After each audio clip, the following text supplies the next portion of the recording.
अस्सलाम वालेकुम। आज जो हमने टॉपिक डिस्कस करना है वो अल्केन की प्रिपरेशन का हमने पार्ट बी को देखना है। हम हाइड्रोकार्बन्स को डिस्कस कर रहे हैं और हाइड्रोकार्बन के अंदर हमने अल्केन, अल्कीन और अल्काइन को डिस्कस करना है।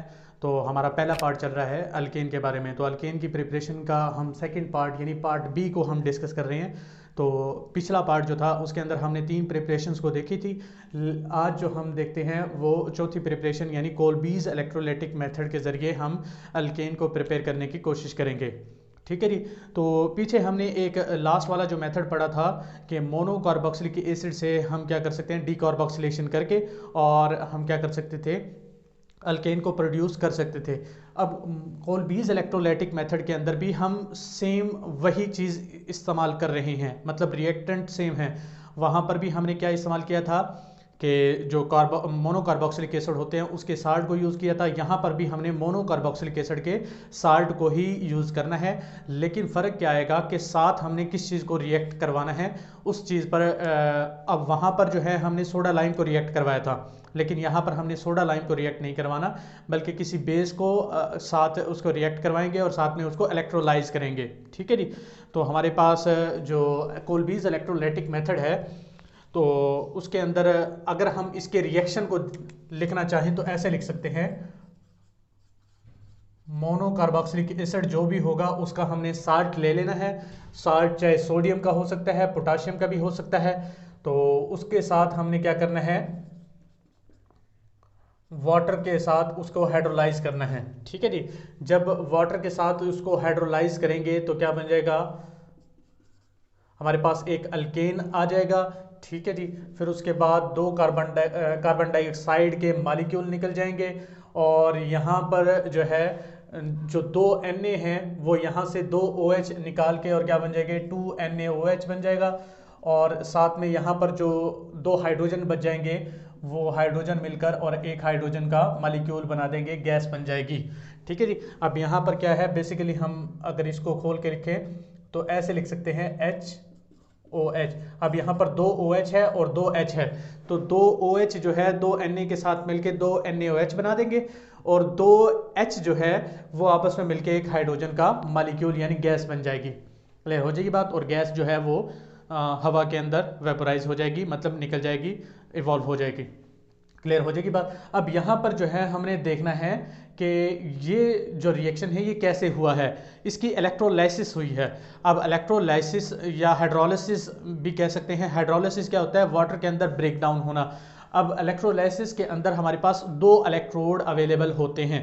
क्या होते हैं, 2 इलेक्ट्रोड अवेलेबल होते हैं। अगर हम इसको देखें तो जैसे ही हम क्या करेंगे, उसके अंदर से इलेक्ट्रिक करंट पास करेंगे तो होगा क्या कि ये जो हमारे पास कंपाउंड है मोनोकार्बोक्सिलिक एसिड वाला, अब ये 2 आयंस के अंदर तहलील हो जाएगा। आपकी बुक के अंदर जो लिख रखा है वो पोटाशियम के साथ लिख रखा है, मतलब पहला जो रिएक्शन वो सोडियम के साथ ही लिखा है, अगला जो रिएक्शन है पोटाशियम के साथ लिख रखा है, तो हम उसी के मुताबिक करेंगे। ठीक है जी। तो अगर उसके मुताबिक देखें तो R, ठीक है जी, इसको हम खोल के लिख लेते हैं COO जो है उसको, और पोटाशियम है। ठीक है जी। अब यहाँ पर अगर हम देखें तो 2 है, तो क्या होगा कि यहाँ पर जो है जब इलेक्ट्रोलाइसिस होगी इसकी तो ये आयंस के अंदर कन्वर्ट हो जाएगा। तो आयन कौन कौन से बनेंगे, अब यहाँ पर जो है ये एक नेगेटिव आयन बन जाएगा। ठीक है जी। 2 हमारे पास नेगेटिव आयन बन गए और 2 ही हमारे पास क्या बन जाएंगे, पॉजिटिव आयंस बन जाएंगे। क्लियर हो जाएगी बात। ये वाली जो स्पीशी है जब इसकी इलेक्ट्रोलाइसिस करवाएंगे या आयोनाइज करेंगे तो क्या होगा कि 2 ही नेगेटिव आयंस बन जाएंगे और 2 ही पॉजिटिव आयन बन जाएंगे। अब हमारे पास जब हम इलेक्ट्रोलाइसिस करवा रहे हैं मतलब इलेक्ट्रोलाइटिक सेल है, और इलेक्ट्रोलाइटिक सेल्स के अंदर डेफिनेटली हमारे पास 2 इलेक्ट्रोड्स मौजूद होते हैं, एक एनोड होता है और एक कैथोड होता है। एनोड पर पॉजिटिव चार्ज होता है, ठीक है जी, और कैथोड पर क्या होता है, नेगेटिव चार्ज होता है। अब एनोड पर हमेशा क्या होती है, ऑक्सीडेशन होती है, ठीक है जी, और कैथोड पर क्या होती है, रिडक्शन होती है। तो एट एनोड सबसे पहले हम क्या लिख लेते हैं, एट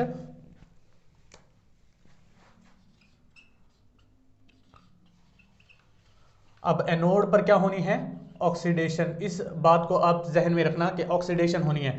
अब ऑक्सीडेशन क्या होगी, बेसिकली क्या होती है कि ऑक्सीडेशन नंबर बढ़ जाना, ठीक है जी। यानी इलेक्ट्रॉन्स जो है उसका रिमूवल अगर होगा तो ऑक्सीडेशन नंबर पॉजिटिव के अंदर आ जाता है, तो मतलब ऑक्सीडेशन नंबर बढ़ गया है, मतलब ऑक्सीडेशन हो गई है।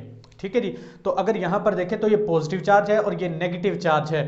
अगर यहाँ से एक इलेक्ट्रॉन निकल जाए तो इसकी ऑक्सीडेशन हो जाएगी। तो ये वाली जो स्पीशीज है ये कहाँ आएगी, एट एनोड आएगी। ठीक है जी, क्योंकि वहां पर पॉजिटिव चार्ज है। अब पॉजिटिव चार्ज इलेक्ट्रॉन यानी नेगेटिव चार्ज को एक्सेप्ट कर सकता है, पॉजिटिव चार्ज को एक्सेप्ट नहीं करेगा बल्कि उसको रिपेल करेगा। तो ये वाली चीज जाएगी 2R double bond O negative. ठीक है जी। अब यहां से होगा क्या बेसिकली कि यहां से दो, अब एक स्पीशी के अंदर से एक इलेक्ट्रॉन और दूसरी स्पीशी के अंदर से दूसरा इलेक्ट्रॉन चला जाएगा और यहाँ पर जो स्पीशी बन जाएगी, अब यहाँ से एक इलेक्ट्रॉन चला जाएगा तो ये फ्री रेडिकल बन जाएंगे। ठीक है जी। और यहाँ से एक इलेक्ट्रॉन गया है और दूसरे मॉलिक्यूल से मतलब दो इलेक्ट्रॉन जो है वो क्या हो गए हैं, वहाँ से इवॉल्व हो गए हैं। एक मॉलिक्यूल से एक इलेक्ट्रॉन और दो मॉलिक्यूल से दो इलेक्ट्रॉन जो है इवॉल्व हो चुके हैं। अब ये वाली जो स्पीशी है ये क्या है, फ्री रेडिकल है और ये रिएक्टिव स्पीशी होती है। क्या होती है, रिएक्टिव स्पीशी। अब रिएक्टिव स्पीशी होने की वजह से अब यहाँ पर होगा क्या कि यहाँ पर होमोलिटिक फिशन होगी। होमोलिटिक और हेट्रोलिटिक फिशन का आपको पता होगा कि जब बॉन्ड जो है इक्वली दोनों एटम्स के दरमियान डिस्ट्रीब्यूट हो जाए या डिवाइड हो जाए तो उसे हम क्या कहेंगे, होमोलिटिक फिशन है। मतलब एक एक इलेक्ट्रॉन दोनों के पास चला गया है। अगर दोनों इलेक्ट्रॉन एक साइड पर चला जाए और एक के पास कुछ भी ना आए तो उसे हेट्रोलिटिक फिशन कहते हैं। जैसे अब यहाँ पर जो है बॉन्ड जो था ऑक्सीजन और पोटाशियम के दरमियान, अब यहाँ पर हुआ क्या कि ये जो पूरा बॉन्ड है ये नेगेटिव यानी ऑक्सीजन पर चला गया है, जिसकी वजह से यहाँ पर जो हुई है हेट्रोलिटिक फिशन हुई है। अब यहाँ पर जब होमोलिटिक फिशन होगी तो एक इलेक्ट्रॉन R पर चला जाएगा और एक इलेक्ट्रॉन कार्बन पर चला जाएगा। ये कार्बन वाला एक इलेक्ट्रॉन और एक इलेक्ट्रॉन ये जो है आपस में मिलके क्या बना देंगे, CO2। ठीक है जी। मतलब यहाँ पर भी कार्बन जो है ऑक्सीजन का डबल बॉन्ड बन रहा है और कार्बन का ऑक्सीजन का डबल बॉन्ड बन रहा है, तो इसे हम क्या कहते हैं, कार्बन डाइऑक्साइड बन गई है। अब यहाँ पर जो है अल्केन जो है अल्काइल ग्रुप के ऊपर क्या आ गया है, फ्री रेडिकल आ गया है। ठीक है जी। अब ये जो दो अल्काइल ग्रुप बने हैं उसको हम यहाँ पर जो है जनरल रिएक्शन की मदद से भी कर सकते हैं या किसी और तरीके से भी कर सकते हैं। मतलब ये हमारे पास ये आ गया और प्लस R और ये क्या बन जाएगा, R बॉन्ड R बन जाएगा। ठीक है जी।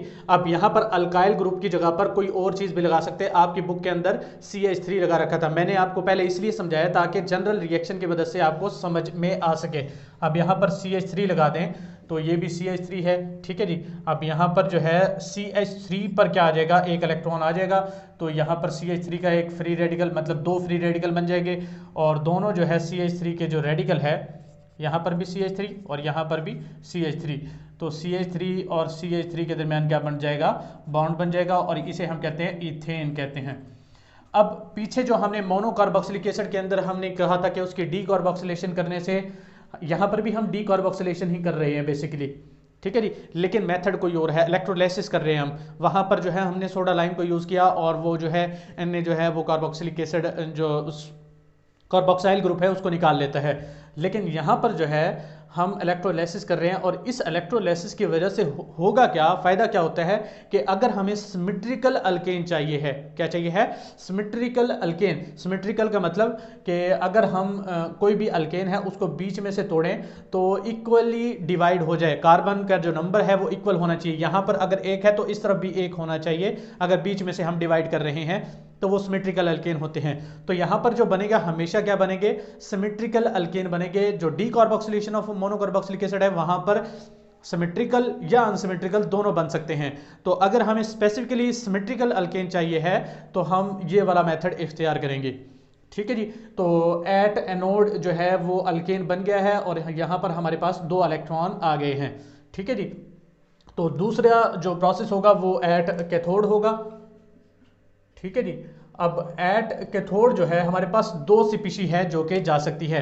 एक तो वाटर खुद भी जा सकता है, वाटर मतलब जो है वो इलेक्ट्रॉन को एक्सेप्ट करके और OH नेगेटिव आइंस बना सकता है, और दूसरा जो है पोटाशियम आयन है। ठीक है जी। हमने सोडियम को इसलिए यूज़ नहीं किया क्योंकि अब यहाँ पर मैकेनिज्म पर वैसे यूज़ कर सकते हैं लेकिन यूज़ इसलिए नहीं किया क्योंकि इसका मॉलिक्यूलर मास सोडियम का 23 होता है और जो वाटर है उसका 18 होता है, मतलब कंपेरेबल है। ठीक है जी। तो कभी कभार सोडियम जो है वो आगे जा सकता है। अब यहाँ पर जो है कैथोड पर क्या होनी है, रिडक्शन होनी है। मतलब यहाँ पर रिडक्शन का मतलब इलेक्ट्रॉन्स जो है वो क्या होंगे, इलेक्ट्रॉन्स गेन करने हैं, कोई भी आकर इलेक्ट्रॉन को गेन कर सकता है। अब पोटाशियम भी इलेक्ट्रॉन को गेन कर सकता है और वाटर का मॉलिक्यूल भी इलेक्ट्रॉन गेन कर सकता है।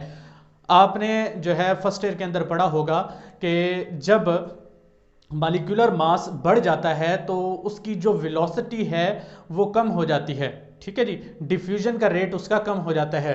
तो जब इसका मॉलिक्यूलर मास जो है वो बढ़ गया है तो अब डेफिनेटली जो क्या है हमारे पास वाटर है, वाटर का मॉलिक्यूलर मास कितना होता है 18, और पोटाशियम का होता है आयनिक मास कह लो या मोलर मास कह लो तो इसका 39 है। ये डेफिनेटली बहुत ज़्यादा है, जिसकी वजह से इसका मोलर मास कम है और इसकी जो वेलोसिटी है ज़्यादा होगी, इसकी रेट ऑफ डिफ्यूजन ज़्यादा होगी। तो इस वजह से ये जो है पहले पहुंचकर और क्या करेगा, कैथोड पर जाकर इलेक्ट्रॉन को गेन कर लेगा, ठीक है जी।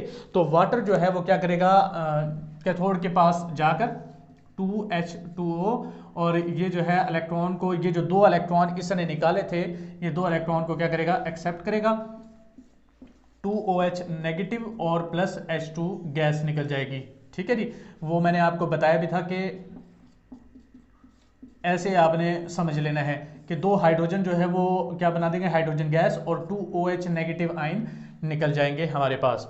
क्लियर हो जाएगी बात। अब यहाँ पर जो है ये जो दो OH नेगेटिव आयन बने हैं, ये दो पॉजिटिव आयन जो के पोटाशियम के निकले थे, अब दो पोटाशियम के आयन और दो OH नेगेटिव आयन जो है ना वो मिलकर क्या बना देंगे, 2KOH, और इस तरह क्या होता है कि ये रिएक्शन कंप्लीट हो जाएगा, ठीक है जी। तो हमारे पास जो प्रोडक्ट हमारे पास बने हैं वो कौन कौन से बने हैं, एक तो हमारे पास इथेन बना है और दो कार्बन डाइऑक्साइड के मॉलिक्यूल्स बने हैं, और फिर उसके बाद हाइड्रोजन गैस बनी है और 2KOH बना है। तो अगर हम मेन रिएक्शन को देखें तो वहां पर भी यही बन रहा है, अल्केन बन रहा है, ठीक है जी, दो कार्बन डाइऑक्साइड के मॉलिक्यूल बन रहे हैं, 2NaOH या 2KOH बन रहा है, और साथ में हाइड्रोजन के गैस निकल रही है या इवॉल्व हो रही है। क्लियर हो जाएगी बात। तो कोलबीज इलेक्ट्रोलाइटिक मेथड के मदद से हम क्या कर सकते हैं, मोनोकार्बोक्सिलिक एसिड जो है उसकी इलेक्ट्रोलाइसिस करेंगे और वहां से हम अल्केन को प्रिपेयर कर सकते हैं। तो रीज़न क्या है इसके प्रिपेयर करने की, कि यहाँ से जो है हम सिमेट्रिकल अल्केन हासिल कर सकते हैं। जो पीछे हमने मेथड पढ़ा था मोनोकार्बोक्सिलिक एसिड की डीकार्बोक्सिलेशन करना सोडा लाइम की मदद से, तो उसके अंदर हम सिमेट्रिकल और अनसिमेट्रिकल दोनों प्रिपेयर करते थे, तो उनको अलहदा करना मुश्किल होता था। अगर हम स्पेसिफिकली हमने प्रिपेयर करनी है सिमेट्रिकल अल्केन तो ये वाला मेथड ज़्यादा सूटेबल होगा, ठीक है जी। आगे हमने जो टॉपिक डिस्कस करना है वो इसी की हमने दो और प्रिपरेशंस को डिस्कस करना है। तो मिलते हैं नेक्स्ट वीडियो के अंदर, तब तक के लिए अल्लाह हाफिज़।